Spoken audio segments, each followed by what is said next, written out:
Kita sudah sampai di sesi yang keempat, ya, di mana kita akan melihat tentang kitab bilangan, ya, bertemu dengan Yesus di kitab bilangan. Sekali lagi, semua pelajaran kita ini mengacu kepada perkataan Yesus yang mengatakan bahwa kitab Taurat dan nabi-nabi berbicara tentang aku, ya.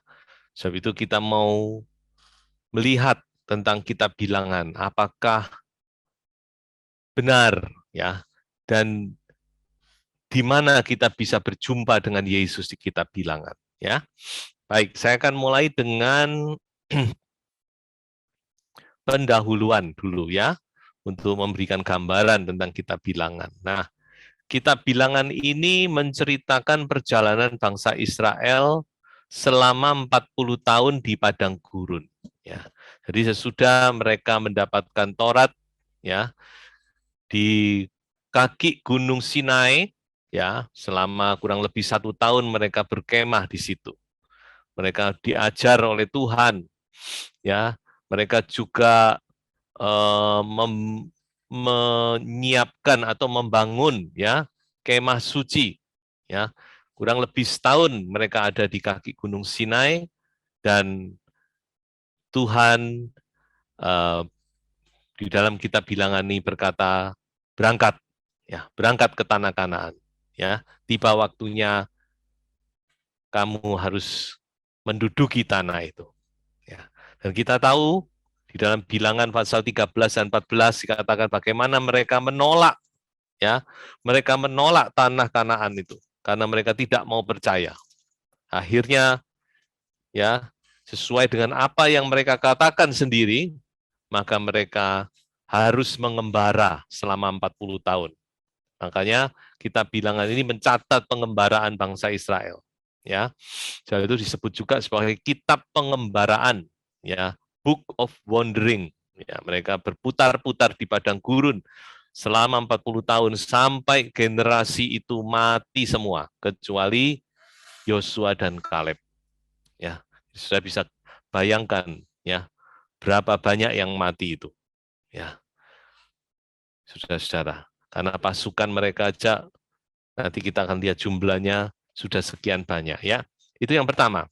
Yang kedua, mengapa kok kitab ini disebut kitab bilangan? Karena dalam kitab ini bangsa Israel dibilang atau dihitung sebanyak 2 kali, ya. Yang pertama yaitu di pasal 1 waktu mereka mau berangkat, ya. Sebelum mereka berangkat menuju tanah Kanaan, mereka dihitung dahulu. Dan yang dihitung ini juga bukan semuanya, tapi orang yang sanggup berperang, ya, yaitu laki-laki berusia 20 tahun ke atas. Dan ternyata jumlah mereka dari 12 suku itu jumlahnya ada 603.550 orang. Yaitu inilah jumlah, dikatakan jumlah pasukan karena ini adalah orang-orang yang sanggup berperang. Wah, itu pasukan yang besar sekali, ya, saudara, ya. 600.000 orang, saudara, ya. Nah, ini juga sebagai generasi pertama, generasi yang keluar dari Mesir, ya. Dan kita bilangan diakhiri dengan perhitungan lagi, perhitungan yang kedua, ya. Kali ini yang dihitung adalah generasi yang kedua karena generasi pertama sudah mati semuanya, ya. Jadi mereka dihitung ulang sebelum mereka menduduki tanah Kanaan, ya, mereka dihitung ulang dan jumlah pasukannya adalah 601.730 orang.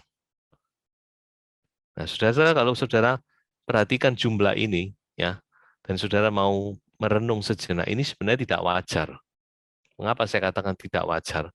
Karena 40 tahun itu sebenarnya jumlahnya itu harus bertambah yang benar. Kita tahu di Indonesia aja, ya, 40 tahun itu bisa jumlahnya berlipat berat tahun, tidak tahu berapa itu, bisa bertambah puluhan juta mungkin. Ya, tapi bangsa Israel malah berkurang. Mengapa? ya karena mereka tidak taat, ya. Mereka seringkali memberontak dan itu menyebabkan Tuhan menghukum mereka sehingga banyak yang mati di padang gurun karena ketidaktaatan itu. Itulah yang menyebabkan mereka tidak bertambah. Ya. Jadi ini menjadi satu pelajaran rohani bagi kita. Ya. Ketika kita berjalan dalam ketidaktaatan, maka rohani kita tidak bertumbuh, malah mungkin bisa berkurang. Tetapi ketika kita berjalan dalam ketaatan, maka rohani kita bisa bertumbuh. Amin. Ya. Nah, itu sekilas tentang pendahuluan. Sekarang kita mau melihat kepada bagan atau garis besar dari kitab Bilangan, ya.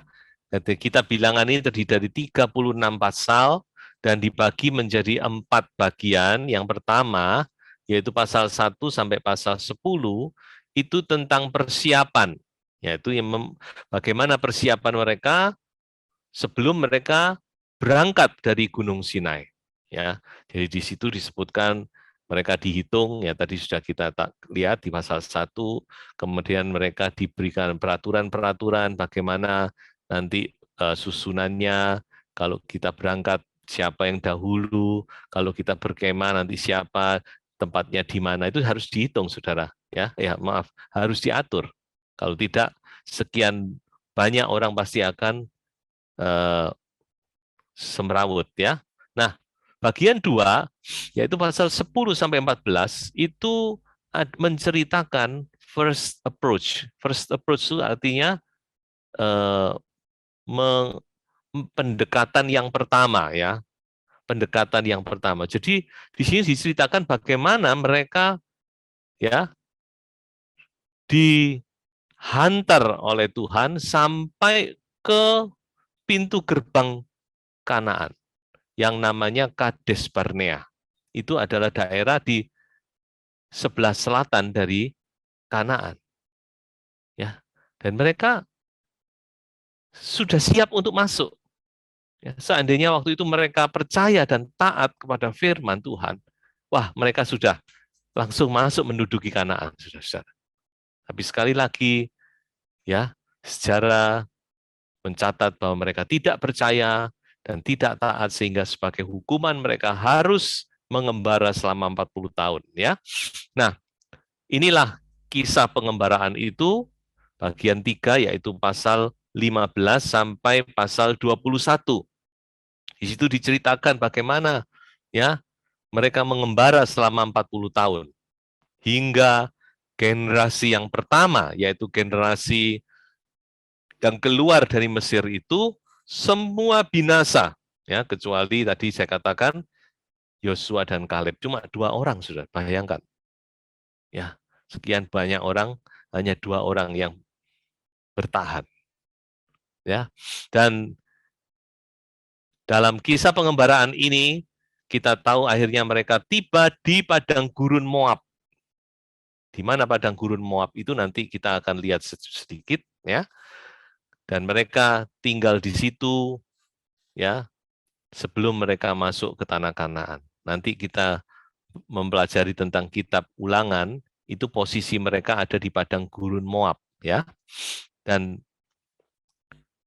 inilah bagian yang keempat, ya, yang dikatakan sebagai second approach, pendekatan atau mereka sampai di pintu gerbang Kanaan yang kedua kalinya, ya.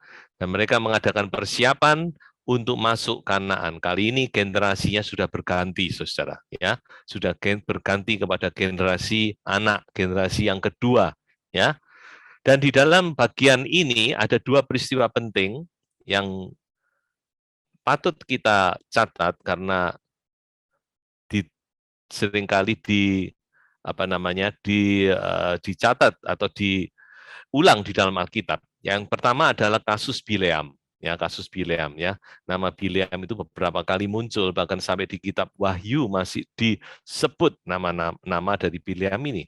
Kemudian peristiwa penting yang lain yaitu dikatakan tadi yaitu mereka dihitung untuk kedua kalinya, ya. Nah, baik, sekarang kita masuk kepada. Nah, sebelum kita beranjak lebih jauh, saya ingin tunjukkan kurang lebih inilah jalur perjalanan bangsa Israel ya. Jadi supaya Bapak Ibu Saudara punya gambaran ya. Jadi kita tahu bahwa mereka dikeluarkan oleh Tuhan dari Ramses. Sorry. Ini ya. Ramses itu ada di sini Saudara ya. Ini mereka keluar dari Mesir, ya kurang lebih disinilah tempat mereka menyeberangi Laut Teberau itu. Dan mereka terus turun, dibawa, dipimpin oleh tiang awan dan tiang api sampai di Gunung Sinai. Inilah letak Gunung Sinai di sebelah selatan ya. Jadi kalau saudara mungkin pernah ke ke Israel ya, saudara dibawa untuk melihat Gunung Sinai, yaitu daerah sini berarti ya. Nah, kemudian mereka berangkat dari kaki Gunung Sinai dan mereka sampai di Kades Barnea. Nah, inilah yang kedua. Ya. Jadi mereka sudah sampai di sini, Saudara-saudara. Inilah Kades Barnea. Ya. Jadi sebenarnya mereka sudah tinggal sedikit saja, mereka sudah ada di pintu gerbang Kanaan. Ya. Mereka tinggal naik sedikit masuk Kanaan dan mereka sudah bisa menikmati Kanaan. Tapi kita tahu akhirnya mereka memberontak sehingga mereka harus berputar-putar di padang gurun. Ya, berputar-putar di padang gurun selama 40 tahun, kemudian barulah mereka dibawa oleh Tuhan ke padang gurun Moab. Nah, mereka sekarang ada di sini. Ya. Nah, nanti saudara membaca di dalam kitab Yosua, mereka menyeberangi sungai Yordan dan merebut kota Yeriko itu. Jadi kali ini, ya, Tuhan tidak lagi kembali ke Kades Barnea. Ya. Jadi Tuhan sekarang membawa mereka di padang gurun Moab. Jadi kalau tadi di sebelah selatan, sekarang mereka sekarang ada di sebelah timur daripada tanah Kanaan. Ya, dan mereka akan segera memasuki tanah Kanaan. Nah, jadi saudara punya gambaran ya, coba saya ulangi ya saudara-saudara. Nah, ini yang tadi first atau approach yang pertama mereka ada di sini, tapi approach yang kedua Tuhan bawa mereka ada di lokasi ini, yang namanya padang gurun Moab. Kenapa? Karena di sini adalah daerah Moab, ya. Makanya padang gurun di sebelah sini disebut padang gurun Moab, ya. Baik, sekarang kita melihat kepada kita masuk kepada berjumpa dengan Yesus. Nah, mohon maaf ini ya. Ini ada coretan yang tadi tercoret, saya juga bingung ya apa menghilangkannya. Sudah, jangan perhatikan coretan ini aja ya. Ini saya juga bingung nih agak gaptek nih saudara ya. Nah, baik, sekarang kita melihat yang pertama yaitu ular tembaga, saudaraku. Ular tembaga. Ular tembaga ini adalah gambaran dari Yesus. Ya, jadi diceritakan pada satu saat mereka bersungut-sungut dengan begitu luar biasa karena mereka tidak mendapatkan air. Jadi saudara, jadi ular tembaga ini sebenarnya tidak harus terjadi. Tapi karena bangsa Israel itu selalu bersungut-sungut ya, nggak ada air bersungut-sungut ya, diberi makan bosan dengan makan mana bersungut-sungut. Pokok semuanya itu mereka selalu bersungut-sungut. Ya lama-lama ya Tuhan ya istilahnya pegel ya saudara ya. Ya coba kalau saudara punya anak ya nggak tahu berterima kasih terus komel sudah diberikan ini disiapkan ini terus bersungut-sungut kira-kira gimana? Pasti saudara juga akan pegel dan marah ya. Nah ini yang terjadi ya. Mereka diserang oleh ular tedung. Sebenarnya itu cuma mengingatkan mereka saja. Kenapa?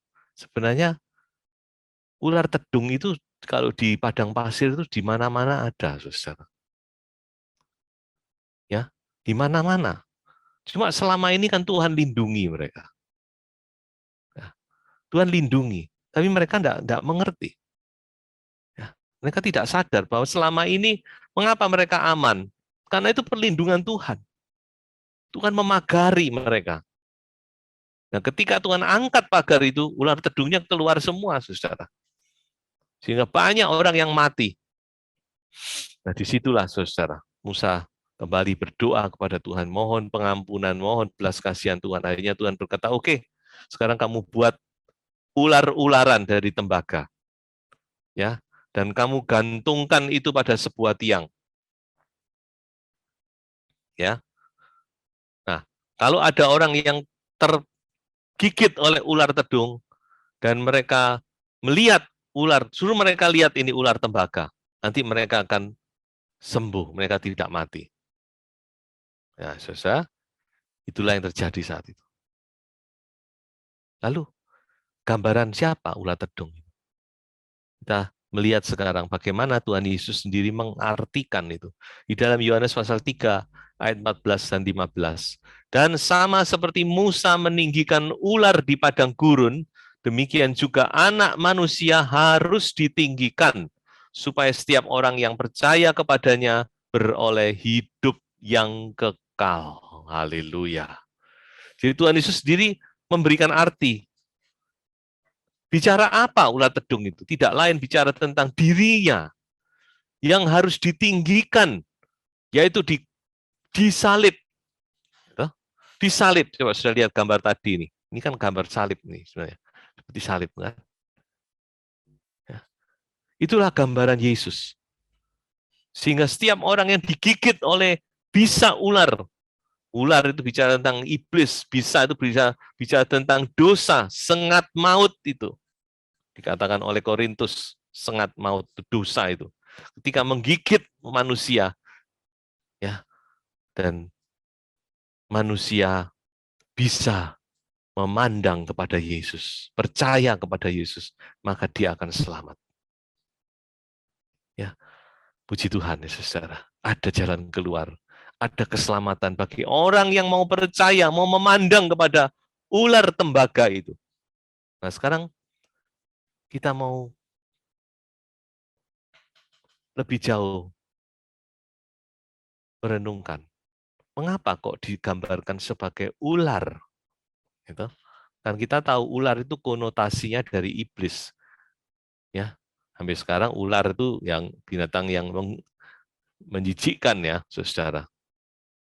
Karena ular itu bicara tentang iblis. Kenapa kok Tuhan Yesus digambarkan sebagai ular? Coba, ya, mengapa kok ular tembaga? Kita tahu bahwa tembaga dalam Alkitab itu adalah bicara tentang penghukuman, saudara. Ya, jadi tembaga itu gambaran dari penghukuman. Nah, firman Tuhan berkata dalam 2 Korintus 5 ayat 21. Perhatikan ini. Dia yang tidak mengenal dosa telah dibuatnya menjadi dosa karena kita. Supaya dalam dia kita dibenarkan oleh Allah. Yesus dibuat menjadi dosa. Supaya kita yang berdosa dibuat menjadi benar. Haleluya. Itulah sebabnya mengapa Yesus digambarkan sebagai ular. Jadi ketika dia di atas kayu salib, ya, dia memikul dosa umat manusia. Dia dibuat menjadi dosa. So itu tidak heran Bapak memalingkan wajahnya dari anak. Ya toh? Yesus di atas kayu salib dia berseru kepada Bapa, Eloi, Eloi, lama sabachthani. Yang artinya Allahku, Allahku. Mengapa engkau meninggalkan aku? Haleluya. Saudara-saudara. Yesus ditinggalkan oleh Bapa supaya kita bisa diterima oleh Bapa. Amin, saudara. Dia harus dijadikan ular supaya kita yang tergigit oleh bisa ular itu bisa dibebaskan. Haleluya. Bisa diselamatkan, bisa mendapat hidup yang kekal. Ya, luar biasa bukan? Ya. Jadi inilah gambaran pertama tentang Yesus. Yang kedua yaitu tentang batu. Ya, saudara-saudara, di dalam bilangan ada satu peristiwa di mana mereka sekali lagi bersungut-sungut. Karena apa? Karena nggak punya air, nggak ada air. Akhirnya apa? Tuhan berkata kepada Musa, Musa, kamu pergi ke gunung batu dan pukul gunung batu itu. Sehingga, sorry, saya salah ya. Bicara, bukan memukul, bicara ya. Kamu bicara kepada gunung batu, maka gunung batu itu akan mengeluarkan air. Musa datang ke gunung batu, saudara. Ada dia lagi emosi waktu itu ya. Dia mungkin tidak memperhatikan perkataan Tuhan. Tuhan berkata bicara, dia pukul gunung batu itu sampai 2 kali. Ya keluar air. Tapi kita tahu akhirnya Tuhan tidak berkenan. Nah, kita akan lihat hal ini. Kalau saudara perhatikan ada 2 gunung batu sebenarnya. Ada 2 kali peristiwa ya. Namun sebelumnya kita mau mengerti bahwa gunung batu itu atau batu karang itu bicara tentang Kristus. Kristus ya. Kristus saudara. Jadi itu mengapa Tuhan kata jangan bicara saja. Dan Musa pukul. Mengapa kok Musa salah? Hanya karena memukul. Nah, coba saudara sekalian perhatikan ya. Nah, peristiwa itu namanya peristiwa Meriba. Yang kata Meriba itu berasal dari atau artinya adalah pertengkaran, perselisihan, pertikaian. Makanya tempat itu disebut Meriba. Ya, saudara. Ya. Nah, kalau saudara perhatikan dalam Alkitab ada 2 Meriba. Makanya saudara jangan bingung ya. Meriba yang pertama, mengapa sama kok disebut Meriba juga? Karena di situ terjadi pertengkaran. Ya, makanya anak-anak Tuhan tidak boleh bertengkar, saudara ya. Ya, jangan sampai kita bertengkar. Ya, anak Tuhan itu kita harus menjadi pembawa damai. Karena yang kita sembah, Tuhan yang kita ikuti itu Raja Damai, saudara. Ya, siapa di sini yang suka bertengkar? Saya yakin nggak ada ya. Dan jangan sampai, ya, jangan sampai rumah kita ada meriba, tidak. Ya, tapi kita mau menjadi tanah, ya, rumah mujizat. Amin. Nah, meriba pertama itu dicatat dalam Keluaran 17 dan meriba yang kedua yang kita bicarakan tadi di Bilangan 20. Meriba yang pertama itu terjadi di awal perjalanan mereka keluar dari Mesir. Sedangkan meriba yang kedua ini terjadi di akhir pengembaraan mereka selama 40 tahun, dari di akhir 40 tahun. Secara persis tempatnya, meriba pertama itu di Rafidim namanya. Sedangkan meriba kedua itu terjadi di padang gurun Sin atau di Kades. Ya, jadi ini tempat lokasi yang berbeda sama sekali. Walaupun namanya tempatnya itu sama, namanya Meriba, ya. Penyebabnya sama, tidak ada air. Ya. 40 tahun kemudian juga sama, tidak ada air. Jadi ini seperti Tuhan mengulang sejarah ya, Saudara. Tapi kalau mereka mau belajar dari sejarah, mereka tidak akan lakukan itu. Bayangkan 40 tahun kenyataannya mereka nggak pernah mati kehausan kok. Ya.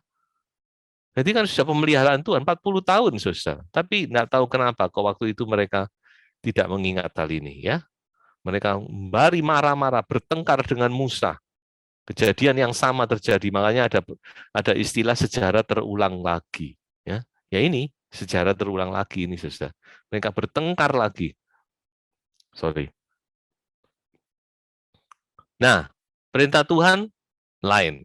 Kalau yang pertama Tuhan berkata, pukul gunung batu itu. Yang kedua Tuhan berkata, bicara kepada gunung batu. Nah, Musa yang pertama dipukul. Nah, yang kedua ini yang agak fatal, saudara ya. Tuhan berkata bicara, Musa mungkin karena dia emosi ya. Ada lagu rocker juga manusia. Ini lagunya Musa juga manusia, saudara ya. Jadi dia marah waktu itu, dia emosi, dia pukul gunung batu sampai 2 kali.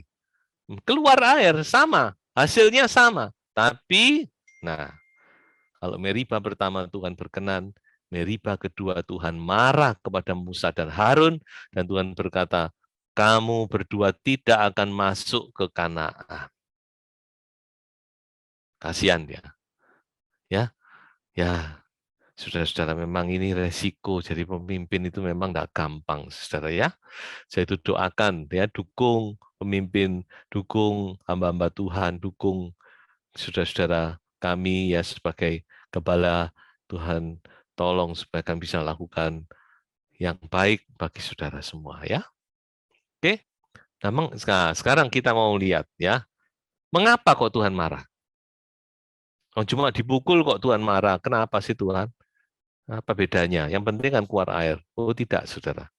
Karena secara rohani itu ada pengertian. Saya coba untuk melihat satu ayat yang mungkin bisa menjelaskan kenapa. Nah ini sudah perhatikan ya. Perhatikan ayat ini, saudara ya. Mungkin ini bisa menjawab pertanyaan kita. Di dalam Ibrani 6, 4-6, sebab mereka yang pernah diterangi hatinya, yang pernah mengecap karunia surgawi, dan yang pernah mendapat bagian dalam Roh Kudus, dan yang mengecap firman yang baik dari Allah, dan karunia-karunia dunia yang akan datang, namun yang murtad lagi. Perhatikan, murtad lagi. Tidak mungkin dibaharui sekali lagi. Sedemikian hingga mereka bertobat. Sebab mereka menyalibkan lagi anak Allah bagi diri mereka dan menghinanya di muka umum. Jadi saudara kita tahu bahwa gunung batu yang dipukul itu sebenarnya gambaran dari Yesus yang disalib. Ya. Dan firman ini berkata, orang yang murtad itu tidak bisa dibaharui. Bahkan tidak bisa bertobat. Mengapa? Karena mereka menyalibkan anak Allah yang kedua kalinya. Menyalibkan lagi, seperti Musa memukul gunung batu itu kedua kalinya. Ya. Jadi saudara hati-hati ya. Hati-hati karena firman Tuhan juga berkata bahwa di akhir zaman akan banyak orang yang murtad. Dan murtadan puncaknya yaitu di zaman antikris, ya, di mana orang menerima tanda antikris. So itu orang yang menerima tanda antikris tidak ada kesempatan untuk mereka bertobat. Ya. Jadi ini menjadi satu pelajaran yang penting ya, mengingatkan kita semua ya. Jangan sampai kita menyangkal Yesus. Ya.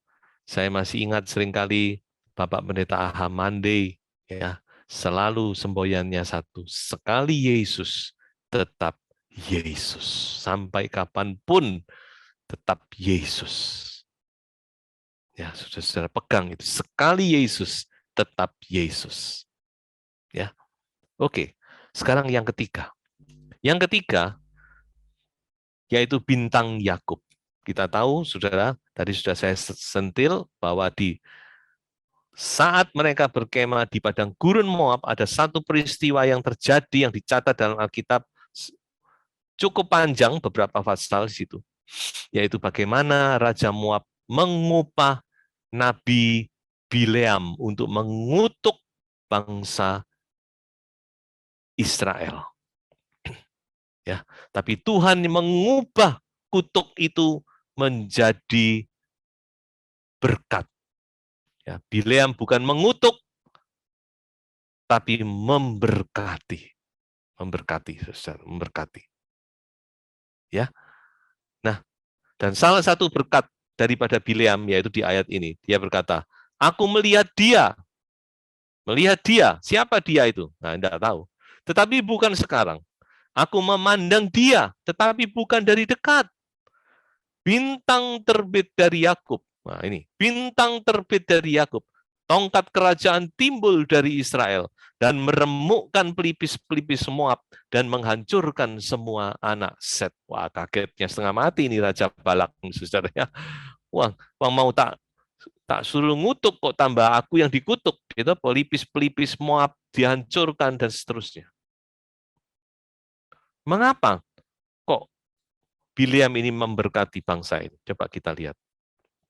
Nah, ini mungkin bisa menjelaskan.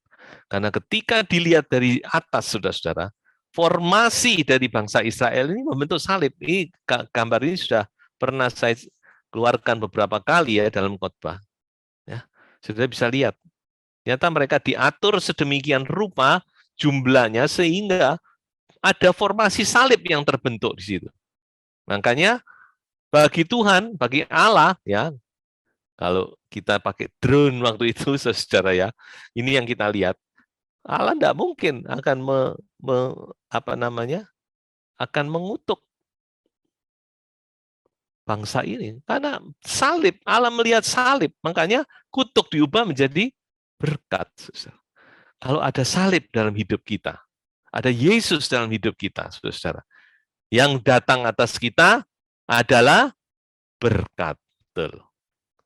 Katakan ada orang yang mengutuk saudara, saudara akan terima berkat. Amin. Jangan usah khawatir, tidak usah takut. Ya. Nah, siapakah bintang itu? Wahyu menjelaskan kepada kita. Aku, Yesus, telah mengutus malaikatku untuk memberi kesaksian tentang semuanya ini kepadamu, bagi jemaat-jemaat. Aku adalah Tunas, yaitu keturunan Daud. Bintang timur yang gilang gemilang itu. Haleluya. Jadi, sudah lihat, ya, Bileam malah menubuatkan tentang Yesus Kristus, bintang dari Yakub, yang akan muncul, ya, menjadi terang bagi dunia ini, ya, saudara. Biasa ya. Nah, dengan demikian, ya, kita sudah melihat 3 gambaran tentang Yesus di dalam kitab Bilangan ini. Saya ulang, ya. Yang pertama adalah ular tembaga, saudara. Bicara Yesus yang disalib, ya, menanggung dosa kita. Yesus yang benar dijadikan dosa. Yang kedua, batu yang dipukul. Dialah gunung batu yang dipukul. Dia menanggung pukulan, ya, dari Bapa di atas kayu salib untuk keselamatan kita. Dan yang ketiga, Yesus adalah bintang timur itu. Haleluya, bintang Yakub, ya. Nah, sebelum kita mengakhiri pelajaran kita, ya, sebagaimana biasanya kita mau melihat bagaimana kitab Bilangan ini diakhiri. Ya, saudara, kalau saudara buka kitab Bilangan, maka saudara akan melihat di situ bahwa kitab Bilangan diakhiri dengan satu kisah di mana dikatakan ada anak-anak perempuan, namanya anak-anak perempuan Selafehat, ya, yang datang kepada Musa. Coba kita lihat kisah itu, jelasnya bagaimana, ya. Nah, kitab Bilangan diakhiri dengan kasus, saya katakan kasus anak-anak perempuan Selafehat. Selafehat, siapa Selafehat itu? Selafehat artinya anak sulung. Ya, Selafehat ini adalah dari suku Manasye, saudara-saudara. Salah satu dari 12 suku Manasye. Ya, dan Selafehat ini tidak punya anak laki.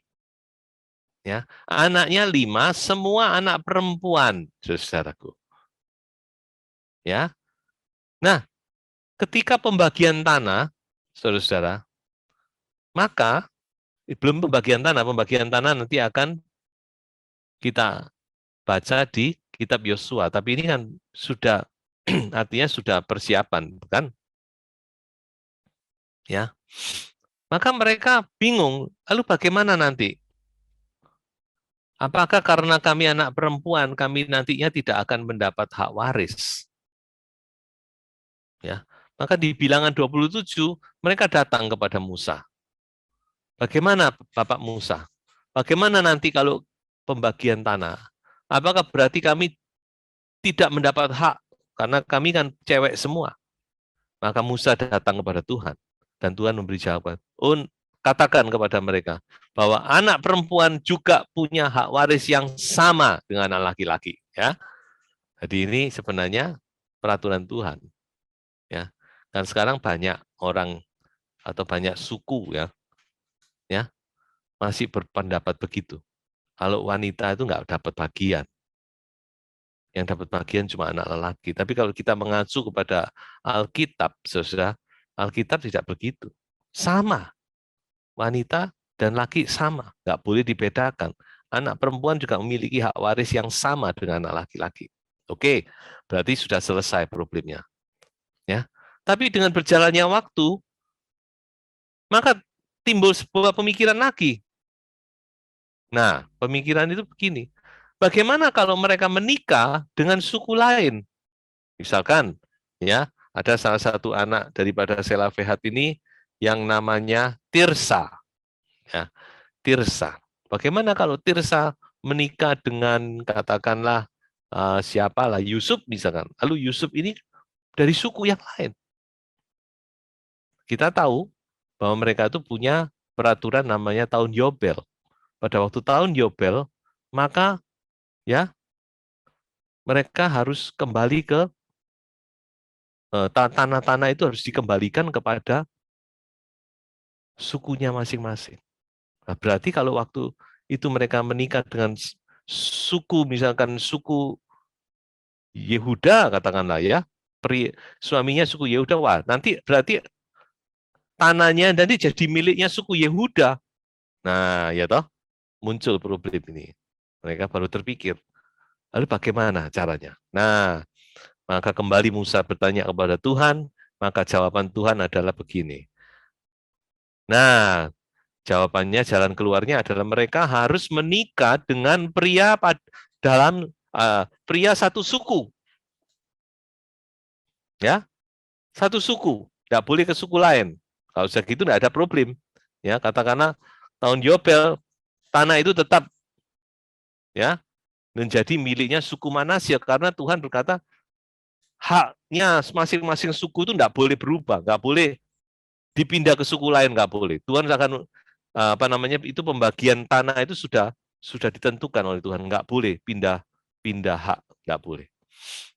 Nah, saudara, kelihatannya sepele bukan? Ya, tapi ini tidak sepele loh, saudara. Sampai sekarang pun tidak sepele. Banyak anak-anak Tuhan, ya, masalah pernikahan mereka gagal. Berapa banyak orang-orang muda, ya, sudah diberitahu oleh orang tuanya cari anak Tuhan, tetap mereka memilih yang lain. Memang sudah kelihatannya sepele, tapi kalau bisa pernikahan tidak sepele. Tapi kita lihat bagaimana dengan kelima anak Selafehat ini. Nah, di dalam Bilangan 36 ayat 10, ya, mereka berkata bahwa seperti yang diperintahkan Tuhan kepada Musa, demikianlah diperbuat anak-anak perempuan Selafehat. Dan nanti saudara akan melihat di ayat-ayat selanjutnya bahwa mereka akhirnya bersuamikan suami-suami dari suku yang sama. Dengan lain kata, mereka taat. Haleluya. Ya, jadi itu kalau kita mau simpulkan kita Bilangan ini ya, saudara. Ya, walaupun kita Bilangan ini menceritakan ketidaktaatan bangsa Israel, ya toh. Kita Bilangan ini kan karena mereka tidak taat. Hanya mereka harus mengembara.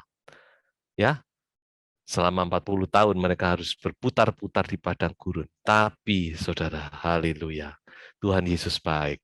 Ya, kitab ini diakhiri dengan sebuah kisah ketaatan. Haleluya. Kita bersyukur, happy ending. Ya, Alkitab itu memang happy ending, saudara. Ya, kalau sudah membaca Alkitab, sudah paling senang, ya, karena Alkitab itu selalu happy ending. Ya, jadi kitab Bilangan ditutup dengan sebuah happy ending di mana ada kisah ketaatan di situ.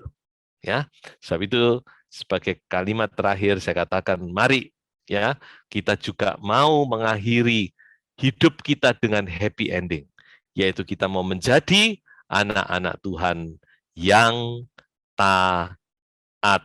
Tuhan Yesus memberkati. Haleluya.